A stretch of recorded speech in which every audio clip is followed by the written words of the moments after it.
नमस्कार दोस्तों, इस वीडियो में जानेंगे कि जननायक कर्पूरी ठाकुर छात्रावास योजना क्या है। अत्यंत पिछड़ा वर्ग समुदाय के छात्र छात्राओं को जननायक कर्पूरी ठाकुर छात्रावास योजना के तहत मिल रही है निःशुल्क सुविधाएं और इस योजना के तहत और भी छात्र छात्राओं को सुविधा मिल रही है।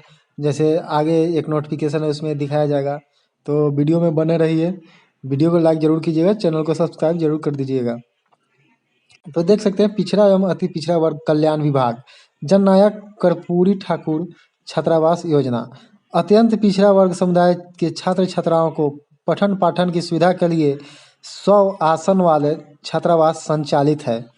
छात्रावास में आवासन प्रति माह ₹1000 प्रति छात्र छात्राओं अनुदान दिया जाता है। प्रति माह 15 किलोग्राम खाद्यान्न, मेस, डिजिटल अध्ययन केंद्र एवं पुस्तकालय आदि की निःशुल्क सुविधा उपलब्ध है।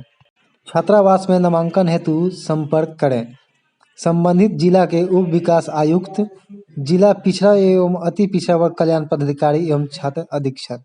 इनसे संपर्क करके आप इस योजना का लाभ उठा सकते हैं। वीडियो अच्छा लगा तो वीडियो को लाइक कर दीजिएगा, चैनल पे नए हैं तो चैनल को सब्सक्राइब जरूर कर दीजिएगा, क्योंकि बिहार की सारी अपडेट इस चैनल पे मिलती है। धन्यवाद।